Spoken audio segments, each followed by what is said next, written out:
Watanzania wenzangu, niwaamkie kwa maamkizi mema, niseme assalamu alaikum wa rahmatullahi wa barakatuh. Amani ya Mwenyezi Mungu na rehema zake na baraka ziwe kwenu. Nishukuru Mwenyezi Mungu mwingi wa rehema nijalia afya na kutufikisha leo siku ya Jumamosi nikiwa salama. Jina naitwa Mhubiri Mwaipopo, mhubiri wa dini ya Kiislamu, na nimekuwa nikizungumzia masuala ya kiimani na masuala ya kijamii. Tuwezi kuiacha jamii na ngamia wakisingizio kwamba wewe ni mtu wa dini, ni mtu wa dini, lakini msikiti wangu umejengwa hapa duniani au kujengwa mbinguni. Sasa leo nitalizungumza hili kidogo watu wajue. Juzi kulitokea mgogoro baina ya mabasi ya endayo kasi, mabasi ya mwendo kasi maarufu jina hilo, na baadhi ya watu waliojifanya kuwa wao ni abiria, lakini watu wale walikuwa ni watu maalum wameandaliwa, sio abiria. Naomba nieleweke, wale watu walikuwa ni watu maalum na ni mikakati maalum, na wala watu wasio na kidomodomo kupinga eti ule kiongozi wa Chadema amekamatwa, sijui mwenyekiti wa wilaya sijui nani. Tulieni. Hivi jamani, kwa akili tu ya kawaida, usiku kama ule ni nani aliandaa kamera za kupiga picha matukio yote kuanzia posta mpaka Kimara? Ni nani? Ni nani aliandaa? Alijuaje kama kutakuwa na tukio hilo? Ni wazi ni mikakati iliyokuwa imeandaliwa kwa utaratibu maalum na umakini. Na ili tukio lilikuwa limepanga lianzie posta. Umeona bwana? Bahati nzuri au bahati mbaya, kule posta walishindwa. Kulikuwa na ma-CID wengi, kwa hiyo walishindwa kupenyeza usanii wao. Wakajaribu kufanya subira, wakamove, waka-advance, wakaja kuanzia Magomeni na maeneo ya kule mbele. Ili ionekana kwamba serikali ya Dr. Samia Suluhu imeshindwa. Huu ni mkakati maalum, kuna pesa watu wamepewa. Tunajua hiyo pesa imepitia kwa mnafiki mmoja yuko nje, dola 800,000.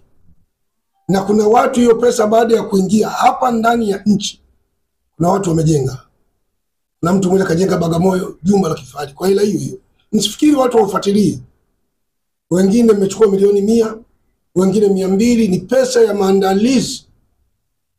Pesa ya maandalizi kutaka kuwavuruga wa Tanzania kipindi hiki tunachoendea uchaguzi mkuu. Kwa hiyo haya mambo ya DAT ni mambo yalikuwa yameandaliwa, lakini katika kuandaa huko kuna wasaliti. Hata ndani ya serikali wamo wasaliti wamo. Hebu jiulizeni ndugu zangu, raia ni kweli wanalalamika, wanahitaji usafiri. Hivi jambo la usafiri kweli mpaka msubiri rais ndio aje ashughulika na barabara? Usafiri wa raia unamsubiri rais? Wewe kazi yako nini pale? Umewekwa ili ufanye nini? Kwa nini mpaka usubiri hiyo mikakati yote ipangwe ya kuvuruga serikali au nchi? Kwa hiyo tunajua kuna watu wanapewa hela na mashirika ya Ulaya, mashirika ambayo sio ya kiserikali. Lengo kubwa kuhakikisha Watanzania wanauana au Watanzania wanaingia kwenye matatizo na dhiki. Yaani huu ni ukweli, uko wazi. Na pesa watu zimeshaingia. Hata hao walioko jela, kuna watu wengine wako jela wameshawekewa mafungu yao, wakitoka wakabidhiwa mkoba wa mapesa ili watu waendelee kula kuku wa Tanzania wakiendelea kula vilungu. Unataka nitoe nasaha kwa Tanzania, acheni kuvamia mambo msiyojua. Mtatumika sana. Nchi mnaotaka kuivuruga ni yenu. Hivi nyinyi mjiulizi? Haujiulizi hata kwa kile darasa la 7. Watu wanapinga kukosekana kwa usafiri wa mabasi ya mwendo kasi. Sawa, ni haki yao kupinga, ni haki yao ya kikatiba, ya kisheria, ya kiutu. Lakini swali la kujiuliza, hao makameramani walikuwa wamejiandaa, wamewekwa sehemu gani? Sababu toka mwanzo wa tukio mpaka mwisho wa tukio tunaona vizuri sana kwenye vyombo vya habari. Sasa nyinyi mjiulize, ni wazi tukio hili limepangwa, lilikuwa limepangwa vizuri sana. Na mimi niwape angalizo vijana, tunakwenda kwenye uchaguzi, msisubutu. Yaani mimi na wapendwa wa Tanzania, msisubutu kufanya lolote. Tutokeni kwa wingi tukapige kura, then baada ya kula turudi majumbani. Acheni, msijidanganye. Sijui kwenda hata kukaa kwenye mstari mara mbili kufanya vurugu, brother. Yaani ile no reform no election ni haki yako ya katiba, wala sio kosa. Hiyo kusema hakuna uchaguzi, sijui haki yetu kwa uchaguzi hakuna, wewe sema hiyo reform yako itangaze. No election yako itangaze popote, sema tunavyotaka kusema. Lakini kosa la jinai na kosa baya sana ni pale unapotaka kwenda kuziwia uhuru wa mwingine kutumia. Siku ile ya kupiga kula, brother, hapo ndio utajua kumbe nchi na dola. Utajua nchi na dola ina watu, nchi ina watu wanailinda kwa damu na jasho. Usifikiri wewe tu umekaa huko usoni unakula michips uko umejaza tumbo, alafu unafikiri nchi inalindwa na watu wajinga. Nchi inalindwa na watu wenye maarifa. Kuna watu wako ofisini hapo wana vipala kuanzia hapa mpaka huku. Kipala kila kijui msikiti wala kanisa. Yaani mtu ana kipala kimeanzia hapa mpaka huku. Kila kipala kijui msikiti wala kanisa. Dini yake ni serikali, Mungu wake ni chama, mtume wake ni rais. Kwa vyovyote itakavyo, huyo mtu ukikutania anapita na wewe. Hana msalie mtume kwenye serikali. Kwa mimi nitoe na saa nzuri za kibinadamu, vijana acheni. Tatizo nililoliona, tatizo liko hapa na hili nataka Watanzania walijue. Tatizo ni kwamba ndugu zetu wa Chama cha Demokrasia na Maendeleo, mimi nawataja tu chama cha siasa, wameacha sera, wanafuatilia maisha ya watu. Yaani wamejiondoa kwenye ile sera ya chama, wameondoka kwenye sera, wanajadili maisha ya mtu mmoja mmoja. Namna hii hatuwezi kufika. Yaani wewe unaacha shughuli yako iliyokusajili uifanye, unadili na maisha ya mtu. Kila kukicha mara Abduli, kukicha mkurugenzi wa usalama, kukicha mkuu wa majeshi, kukicha IGP. Yaani wanalenga zile sehemu ambazo watu watengi. Yaani kinachofanywa ni kuwatia chuki watu na baadhi ya watu ambao wanailinda nchi. Huu ndio kweli. Ni kujenga chuki tu, wala sio sera. Sera na siasa ni kusimama mwanasiasa kueleza sera ya ujumla ya nchi yako na chama chako. Sasa yafanye. Sasa kwa akili ya kawaida hicho chama kitakuwa ni chama. Tengenezeni sera, mjenge vyama. Acheni kudanganya watu kwa kuzungumza maisha ya mtu. Na kama tukizungumza maisha ya mtu, hakuna anayestahili kuwa kiongozi nchi. Hayupo. Hata mashehe, mapadri, wachungaji hawafai kuwa viongozi wa kidini. Huu ndio kweli. Nani msafi nchi? Labda tulete malaika, tusubiri Mungu alete malaika wake. Lakini kwa binadamu hawa hayupo. Hata mitume watakuwa wafai. Sababu hata mitume na wao wana madhaifu yao. Kwa tatizo kubwa la ndugu zetu, tatizo kubwa la pili, Chadema wameshajihesabu kwamba wao ndio wenye haki ya kusema, ya kufanya vyovyote na kwenda kokote na kusema lolote wanalotaka. Kumbe uhuru wako unapoishia, wangu unaanzia hapo. Na hakuna serikali dhaifu kwa watu wake. Sasa haya yote ukiunganisha kwa ujumla, Chadema wanakuwa ni sehemu ya mtu hovyo. Wametengeneza makundi ya kutukana watu, kuzalilisha watu. Kwa akili ya kawaida wewe unataka nchi, alafu hauna uvumilivu wa kukosolewa. Ukikosolewa kidogo unatukana watu matusi ya nguoni. Napenda kulisema hili neno, jifunzeni kwa wenzenu. Wana serikali, wana vyombo vya dola, wana kila kitu. Anatukana rais. Kuna mtu mkubwa kama rais katika nchi duniani? Ukishafikia mamlaka ya urais, wewe umemaliza kila kitu katika nchi. Rais wa Jamhuri ya Muungano wa Tanzania anatukana. Tena matusi kweli kweli. IGP anatukanwa matusi kweli kweli. Mkuu wa majeshi anazalilishwa na kutukana matusi kweli kweli. Mkurugenzi wa idara ya TIS anatukanwa matusi kweli kweli na kuchangizua vitu vya uongo. Watoto wa viongozi wanadhalilishwa. Lakini wallahi na hapa Mungu ni shahidi. Ukitaka kujua kwamba hao wenzetu ni waungwana, wametulia tu na relax. Matusi yale angetukanwa mtu wa Chadema, kwa kweli mngeona maneno yao. Ukisema hivi mtu anakuambia wewe una akili, wamefanya. Lakini hata kama wamehusika, kwani hukumu ya mhalifu ni matusi? Mahakama gani inahukumu kwa matusi? Uhalifu wa mtu hukumu kwa kutukanwa, kuvunjiwa heshima yake, kudhalilishwa. Kama unao ushahidi kwamba kiongozi fulani kafanya ubatilifu wa mali ya umma au amevunja sheria sehemu fulani, kusanya ushahidi, peleka mahakamani. Na kwa bahati nzuri nchi sio mahakama moja tu. Unaweza kupeleka mpaka mahakama ya kimataifa. Lakini hakuna mahakama inayomhukumu mtu matusi kwamba sasa umehukumiwa kutukanwa kwa muda wa wiki 2 mfululizo. Nani anahukumiwa kwa matusi? Bwana fulani bin fulani umekutwa na hatia. Mahakama inakutengenezea matusi ya wiki 2 mfululizo, wewe na wake zako na mtoto wako wote mtatukanwa wiki 2 mfululizo. Tena hadharani. Na hukumu namna hiyo. Sasa hiki ndicho tunachokisema kina Mwaipopo.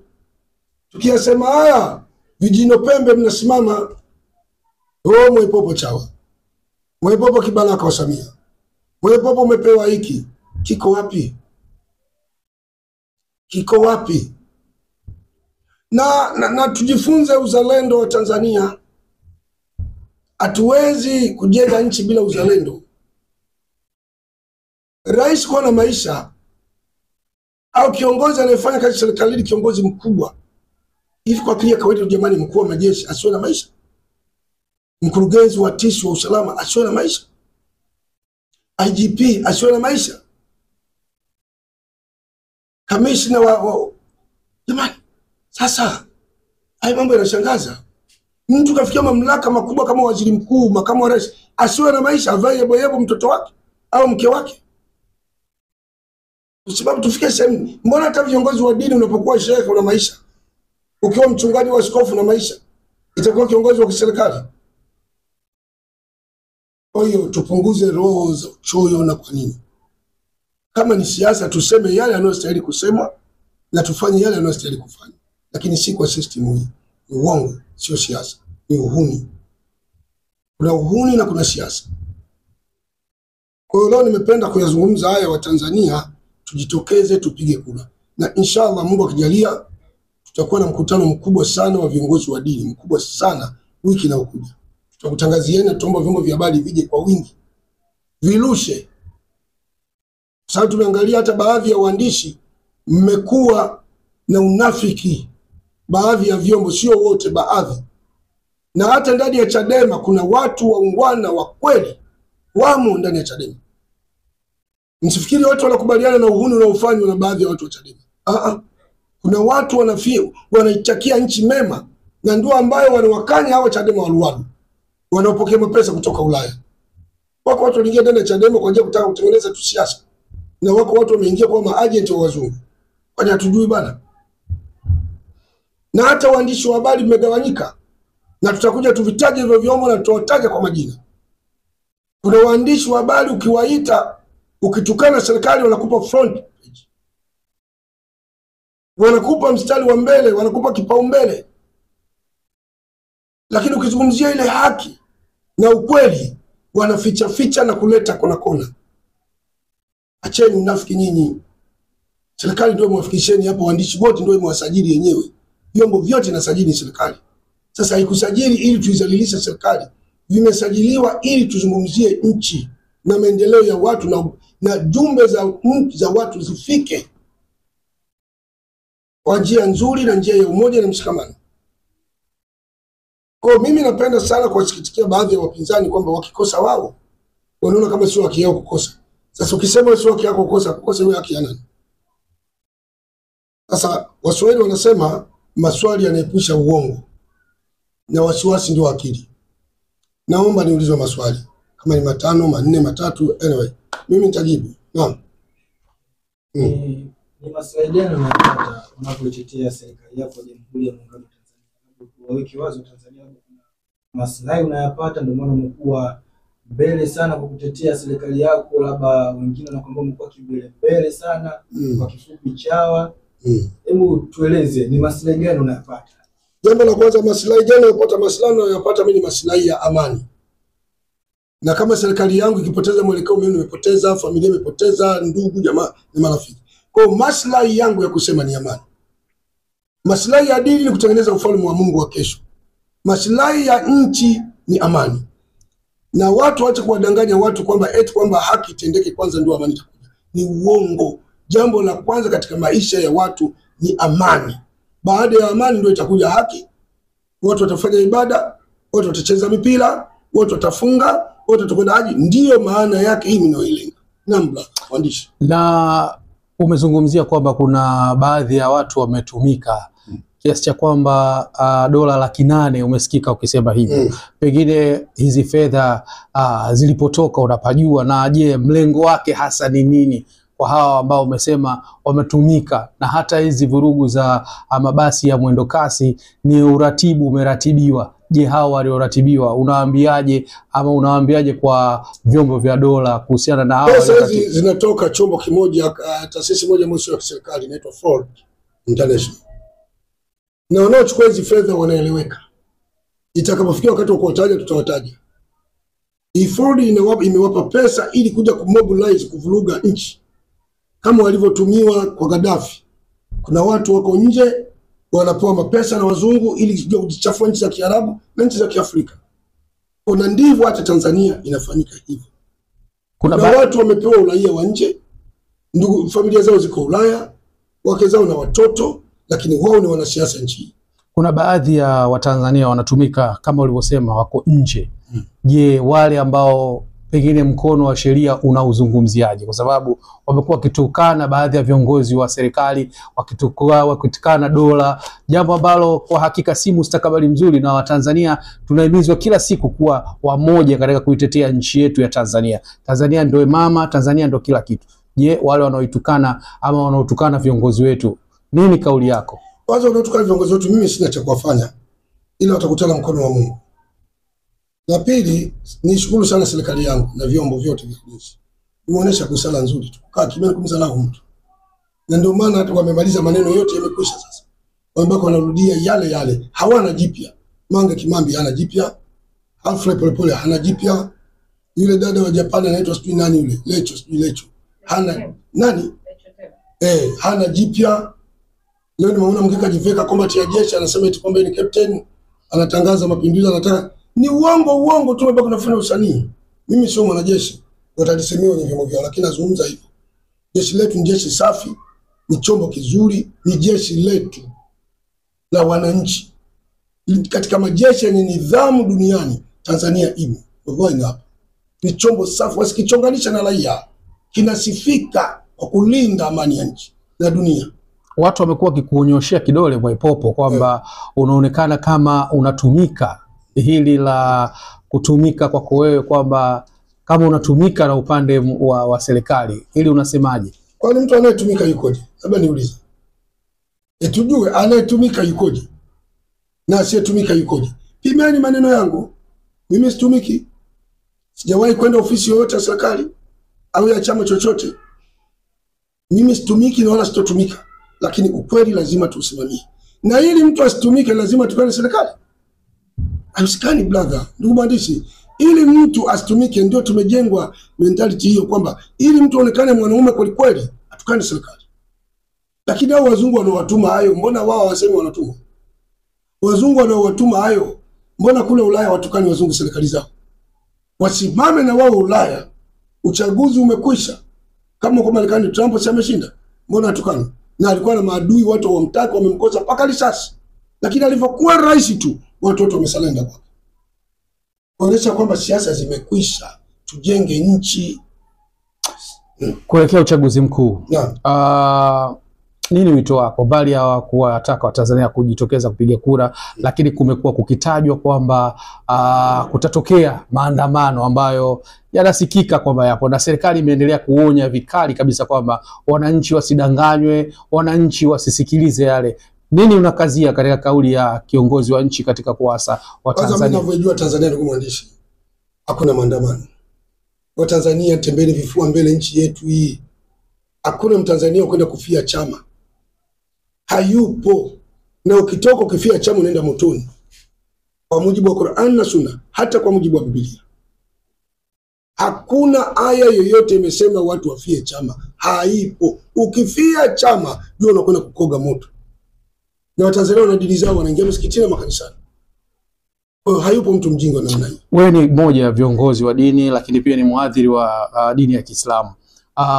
Unawaambiaje viongozi wa dini, hasa tofauti labda na dini, viongozi wote wa dini zote mbili kubwa hapa, kwa maana Ukristo na Uislamu, kuelekea uchaguzi mkuu? Watanzania wanahitaji maneno matamu kutoka kwa viongozi wa dini ili kudumisha na kuongeza umoja wetu na mshikamano. Kwanza niwashukuru viongozi wa dini, wanafanya kazi kubwa sana nchi. Makanisani na misikitini wanajitahidi sana kuwaonya na kuwapa miongozo mizuri wafuasi wao. Japo kwa wengine wanataka kujitokeza, wanaona kwamba tukisema hivi itaonekana sisi ni chao wa serikali, chao wa Samia, chao wa lakini wako viongozi wamejitolea muhanga kwa defense matatizo yasitokee. Wanawaonya watu wao, jamani, acheni. Serikali haiondolewi kwa namna hii. Kwa hiyo mimi niwape na sana, niwatake viongozi wenzangu wa dini wasimamie huo kweli, kwamba wasikubali watu wachafue nchi. Hivi na unafikiri kuna maslahi gani ambao wananufaika nayo kina Humphrey Polepole, Mange Kimambi pamoja na huyo dada wa Japan kuishambulia serikali ya Tanzania ili hali wao wanaishi? Wapata kwanza wamepewa uraia katika nchi zao. Maslahi ya kwanza ni uraia, kuhakikisha kwamba mtakula bure, mtalala bure, mtasomesha watoto bure, na maisha yenu yatakuwa hapa Ulaya mpaka mauti yenu. Sheria za kimataifa zinasemaje kwa watu ambao wanachochea vurugu kwa mataifa yao waliotoka? Sheria za kimataifa zimetengenezwa na wao wazungu, na wao ndio wanawatengeneza hao watu wafanye chochote. Kwa haziwezi zikatubeba sisi. Sitawabeba wao kwa sababu wao wameandaa mambo yako wazi. Umeona? Kwa hiyo hao walioandaa sheria za kimataifa na ndio wanaowatengeneza hawa kuja kututukana sisi. Hata ukipeleka mashtaka hamna kitu. Sasa unapoona hizi sheria zinazuilika kwa jumuiya ambayo nchi husika inafanywa matendo hayo ya kiuhaini na watu husika ambao wanatumiwa na nchi zingine kuivuruga nchi yao. Kwa bahati nzuri mimi sio mtaalamu wa sheria na wala sio mwanasheria, na huwa sipendi kuzungumzia sehemu ambayo sina taaluma nayo. Mimi si bingwa wa sheria. Kwa hayo mengine mwatafute wataalamu wa sheria.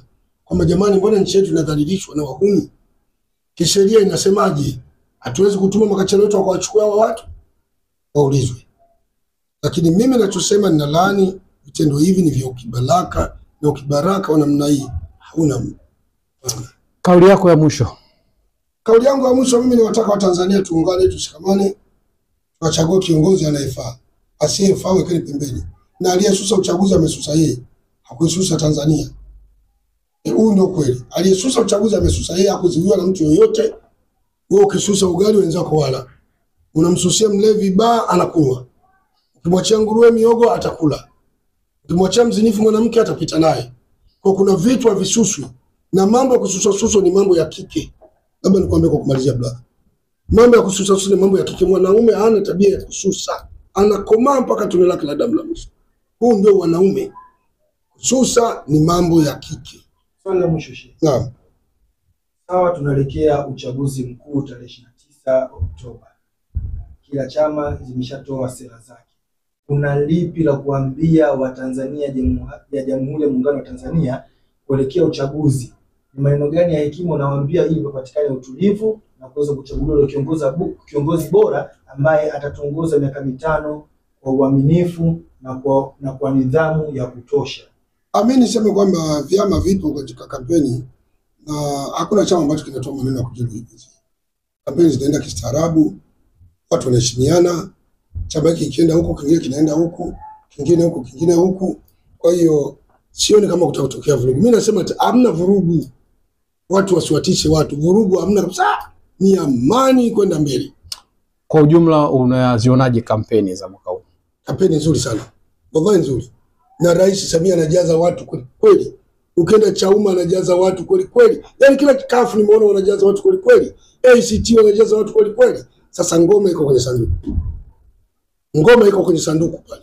Kwa maneno ya kusema sijui fulani akubariki, uongo. Kila mwanachama, mwanasiasa anakubalika na watu wake. Huu ndio ukweli, tusidanganye watu. Kwa hiyo kama watu wanakubalika, tusonge mbele, tuombe tu rais awe nani na wabunge. Mimi nina swali moja. Swali gani bibi? Wengi wamekuwa wakizungumza kuwa upinzani wa chama cha CCM ni Chadema, lakini baada ya kuwa Chadema haiko kwenye uchaguzi, basi kwa namna uchaguzi hautakuwa na ushindani kama vile ambavyo tunakuaga mara zote. Na wengi wao wamekuwa wakitamani sana Chadema wangeingia kwenye ushindani. Pengine nini unawaambia kutokana na sakata zima ambayo limeendelea kutoka kwa mwenyekiti wa chama cha Chadema sasa hivi? Pengine kufungiwa kwake ndio sababu ya hili mvumo lote ambalo linaendelea sasa hivi. Hapana, kwanza Chadema si wapinzani. Chadema ni wanaharakati. Chadema ni wanaharakati, nisema na kuna mtoto mtukutu sana. Na ndivyo ilivyo kwa Chadema. Kwa Chadema sio wapinzani. Mbona wapinzani wapo? Na kampeni zinakwenda. Kampeni zinaenda vizuri. Kuna ACT, kuna kafu, kuna nani, na mambo yanaenda vizuri kabisa. Kwa hiyo hili jambo mimi sina wasiwasi nalo kwa kweli. Nafikiri umenielewa ndugu wangu mtangazaji. Yeah. Tusongeni mbele tu.